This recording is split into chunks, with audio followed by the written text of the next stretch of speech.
I lost everything twice. I don't know if you've ever lost everything before, but I've been bottomed out twice. I done seen rock bottom 2 times. I've been through some walls up in here, man. I'm just trying to tell you, man, God is really with you. God is in the forgiving business. God is in the get it together business. If you got dreams and visions, I got news for you. God is in the make your dream come true business. He did it for me. How he won't do it for you? A lot of y'all better than me. I'm just gonna flat out tell you. Most of y'all ain't done what I had to do to get to where I am today. You just ain't had to do this type of dirt. You ain't been homeless, so what you ain't got to scrap like me. Most of y'all didn't come, you're not old as me. I've overcome it all because I have a relationship with him. And you can listen to me and tell that I'm not a perfect person. I am not a perfect Christian. I have my flaws. I am a flawed human being. But guess what? You are too. You ain't got it all together. I dare you to say you do. I make a lot of money, man. But guess what? I ain't got it all together. I'm hurting, man. Everybody tripping through something. Everybody, I don't care who you are. You're going through something. But if you got God, you can make it. I'm just telling you this little piece of information. I don't see most of y'all most of the time. So you're sitting here, you're kind of looking at me a little bit odd. Why Steve talking like this stuff? I'm just trying to put you on game. Because let me tell you, all y'all want to be successful and you want to be happy, but you got to get there. It's a shortcut to getting there. The shortcut to getting there is the relationship with God. If you try it without it, you're going to fail miserably.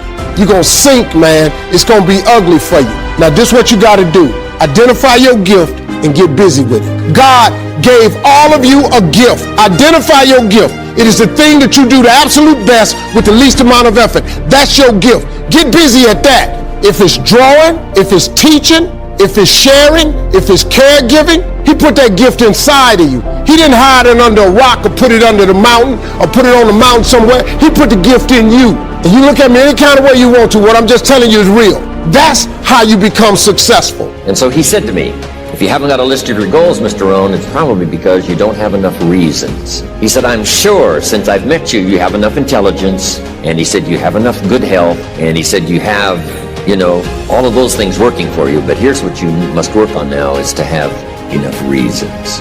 Looking into the future, developing reason. Okay. Now here's a note to make. It's important to make sure that the greatest pull on your life is the pull of the future. Some people let the past pull them back. The past can be like gravity if you let it to pull you back. Some people live in the past. They live in the darkness of the past. They live in the mistakes of the past. They live in the discouragement of the past. They didn't make it, and that affects them for the rest of their life, living in the past. So we don't want the past to pull us back to live in the past. So make this note. Dreams and goals can become magnets. Dreams and goals can become magnets. And the stronger the goal, the higher the purpose, the more powerful the objective, the stronger this magnet is that pulls you that direction. Now, not only does your goals and your objectives pull you that direction, here's what they also do. They pull you through. They pull you through all kinds of down days. They pull you through a difficult time. It'll pull you through some winter of your life. Some people get lost in the confusion of the day simply because their goal is not bright enough to pull them through. Next, it's goals that drive us to take advantage of the spring. Why would the farmer put the plow in the ground in the spring if he couldn't see the vision of the harvest when the summer is finished? Is it possible to see the finished harvest? And the answer is yes. We do that simply by faith. Key phrase, faith is the ability to see things that don't yet exist. So here's what we want to do in our goal setting session is to start looking into the future of what you would like to accomplish, where you would like to go, the person you would like to be, and see if you can't get a better picture of the finished objective. See yourself there. See yourself in possession of. For your dreams to greatly influence you, for the future to pull you, your future must be well planned. There are 2 ways to face the future. One is with apprehension. The other with anticipation. Guess how many people face the future with apprehension? Why? They don't have it well designed. And without really thinking about it, they have probably bought someone else's view of how to live. You will face the future with anticipation when you have planned a future you can get excited about. When you have designed your future results in advance. In this way, the future will capture your imagination. So here's what I'm suggesting. How much time do you spend working on you? How much time do you spend every day working on your dream? In the last 90 days, how many books have you read? In the last year, what new skill or knowledge have you acquired? What kind of investment have you made in you? So I'm saying that as you begin to look at where you want to go, if you want to make it today, and things are changing so fast you have to literally run to stand still, I'm saying that you've got to make some conscious effort to begin to work to develop you. Here's something else. Most people are not living their dreams because of fear, ladies and gentlemen. I was in Columbus, Ohio yesterday speaking for a particular Ohio department. Young lady named Karen who greeted me, who organized the event. Very talented, very skillful. And she was talking about she wanted to become involved in the consulting business. I said, why aren't you doing it? I said, you have the abilities. I said, you're not here because they like you. You're here because you're doing the job. You're making things happen. And she came up with all kind of ideas, but finally she said, I guess I can't see myself doing it. I guess I'm afraid. Fear, limited vision, and lack of self-esteem is what keep most people doing things they don't want to do. I flew from Columbus, Ohio to Denver, Colorado to a major communications company, and the person that picked me up at the airport told me about the fact that the company is planning on having a major downsizing, and they offered some of the employees there an early retirement, and some of them will earn as much as $300,000. And they said, this is the last time that you can take this offer. If you don't do it when we have the downsizing, you might be among those who will lose their jobs, and all you will get is your severance pay.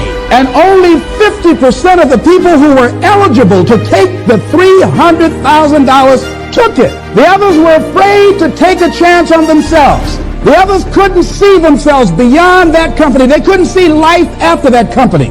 The same reason that people stay in relationships where they're abused or they're unhappy or it's unfulfilling. They can't see themselves beyond that relationship. They can't see themselves enjoying life without that person. They think that this is all that they can do. The same reason that people get stuck at a certain level in life. They can't see things being better for them. And they think that this is it and this is all they deserve. This is all they've ever seen. It's been passed on to them. And they think that this is it for them. Oh no. I look at what Dr. Blanton, Smiley Blanton, who is a colleague of Dr. Norman Vincent Peale, what he said about fear. He said, fear is the most subtle and destructive of all human disease. Ladies and gentlemen, fear kills dreams. Fear kills hope. Fear puts people in the hospital. Fear can age you. Fear, ladies and gentlemen, can hold you back from doing something that you know within yourself that you're capable of doing, but it will paralyze you. And it seemed like you're in a hypnotic spell. And I ask you a question, what is the benefit? Everything that you really want in your life comes down to one thing. You want some kind of change in how you feel, or what I call a change of state, the state of mind or body you're in at that moment in time. We all want to change how we feel. Think about it. The only reason you want more money, you don't want little pieces of paper with pictures of deceased notables on it, do you? Of course not. You want money because of what you think it'll give you. You think it'll give you more freedom, more fun, or the ability to give to other people. You believe it's going to lead to some kind of pleasure if you want it. Say, I want a business. Listen, I know a lot of people in business who don't want their business anymore. The bottom line is it's not the business you want, it's what you think a business will give you, the feeling changes you think it will give you. Somebody says, I want to get married. They want to get married because of what they think that will give them. Or I want a relationship. They think it's going to give them a certain kind of feeling. That's what drives all of our behaviors. Challenge me on this. See if you can find an exception. Is there anything in your life that you really, really want that the reason you want it doesn't come down to eventually some feeling you're going to get if this thing happens in your life?